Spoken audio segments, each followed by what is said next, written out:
Alright everyone, I just got back from GameStop and I brought home two very special games with me today. Let's take them out of here. And here they are. Dragon Ball Sparking Zero and Metaphor Fantazio. Two games I've been looking forward to for the better part of this whole year. Okay, first thing to talk about here is that I said in a previous video I was going to try to get the collector's version of Metaphor Fantazio, but a few days ago, right before it was about to get time to, submit my payment for it, I sort of looked at the whole package and I was just like, I don't really want most of this stuff. I mainly only pre-ordered the collector's edition because I wanted to play with the cosmetic DLC, because I've never played an Atlas game with all the day one DLC that usually comes with it. So I pre-ordered the collector's edition because it came with the cosmetic DLC, and it was the only way to get the physical version with the DLC included in one package. But as we got closer to release and I looked at the $150 price tag, I was like, it's not worth it. I'm just gonna get the game, get it physically, and then I'll just go buy the DLC. And also because the cosmetic DLC pack they sell is $35, but that includes a digital art book, digital soundtrack, a bunch of stuff that I would never use, and also a lot of the costumes that are included I probably wouldn't use either. Like, they got one from Persona 1 and 2 and Etrian Odyssey, which, yeah, they're cool, but those aren't the games that I care about. I'm probably only going to use the costumes from Persona 5, SMT5, Persona 3, SMT4, so I really don't want to spend more money than I have to just, to get everything that I'm not going to use. So yeah, ended up getting the standard version. But then Dragon Ball Sparking Zero, I never planned to get the collector's version of this, and that's been a bit of a funny thing that's been going on. People are seeing the statue that comes with the collector's version of Sparking Zero, and yeah, it's not very high quality. But yeah, Sparking Zero is a very special game to me.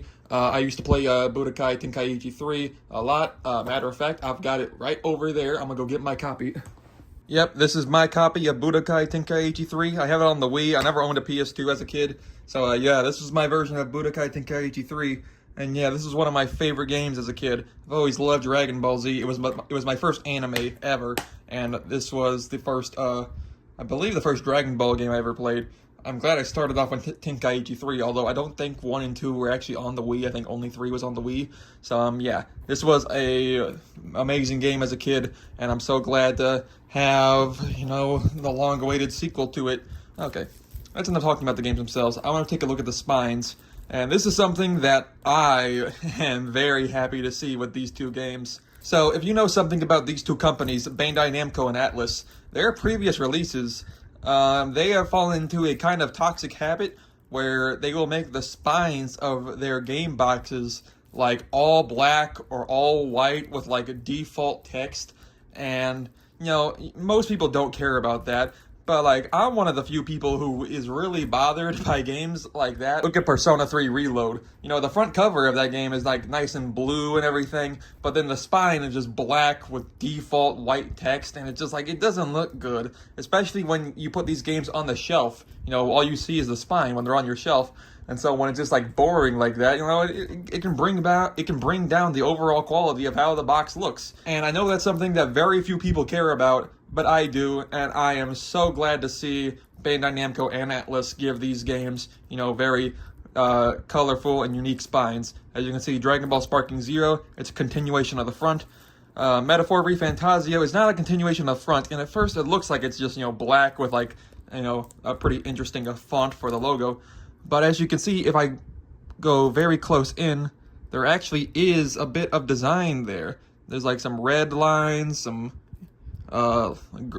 gray, blue lines, and it's not the most flashy thing ever, but I think it looks a lot better than what they've been doing in the past. I'm gonna get into a conspiracy of mine, which is that Sega, for some reason, the Sonic series, they are making the spines of the PlayStation boxes match the spines of the Xbox boxes.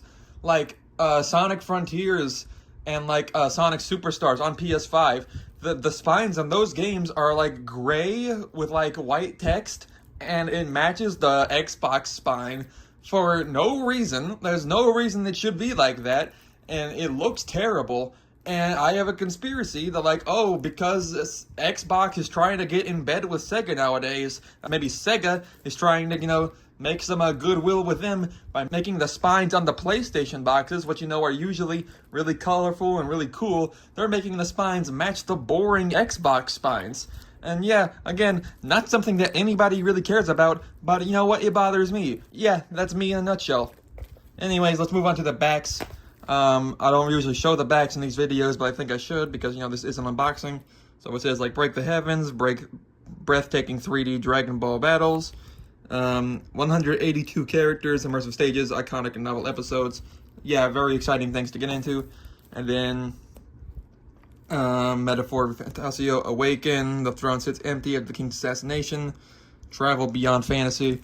And, yeah, I've already played the demo for this, so I'm pretty familiar with what I'm going to get into. Yeah, these are two very exciting games. I think I'm probably going to get into Sparking Zero first, because Metaphor Re Fantazio is going to be like a 80 to 100 hour long game. I am very surprised though. I played the demo and I liked it, but I didn't think it was like that overly high quality. I thought it had some pacing issues and some production quality downfalls. It was good. It was fun, especially like the gameplay more than the story. The story was what I had a real problem with. Was just like not because the story was bad, but just because like the pacing was weird. But I won't get into it that much because there are some spoilers with it already. But yeah, even though I didn't think it was going to be the best game ever, apparently it's gotten very good reviews so far. It's got like 93 on Metacritic, which is damn close to what Persona 5 got. It's still quite below what Persona 5 Royal got, and I think that Persona 6 is going to be way above it as well. But yeah, looks like people are liking this game a lot. So yeah, I'm pretty excited to get into that as well. Sparking Zero doesn't have as good reviews, and that's basically because this game it's really all about the fan service. Like, it's a fighting game, but it's not meant to be, like, competitive and balanced. It's not meant to have the deepest gameplay. It's really meant to just, put all the characters you can in one game, have them interact with each other, do everything you want. It's not about, trying to make it the most deep and most, like, well put together gameplay. It's really all about being the ultimate Dragon Ball game. So yeah. That's what's going on with these two. Now we will finally open them. Gonna start off with Sparking Zero. And I don't have my X-Acto knife with me today.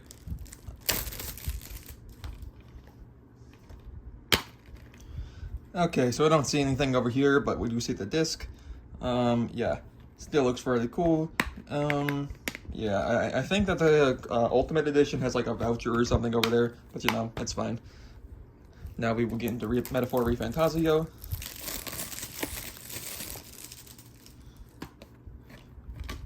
Okay, so the disc was loose.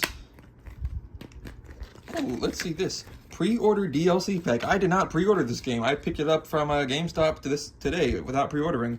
But it's good to see that I will have whatever comes with that. I think it's like, like some potions and like some healing items, so nothing really that major. But you know what? It's cool. Also, very nice discard. So, yeah. That's these two games, Sparking Zero and Metaphor Re Fantazio. Another game that came out today was Silent Hill 2, the remake, which I didn't pick up because, just didn't want to spend that much money on games today. But, yeah, three very good, very exciting games that came out today. And just as exciting as next week, which is when Mario Party Jamboree comes out. And I will be back with you on next Friday when that is out, because that's the game I'm really most excited for. So yeah, that's been enough for this unboxing of these two games, and I'll see you all in the next video. See ya.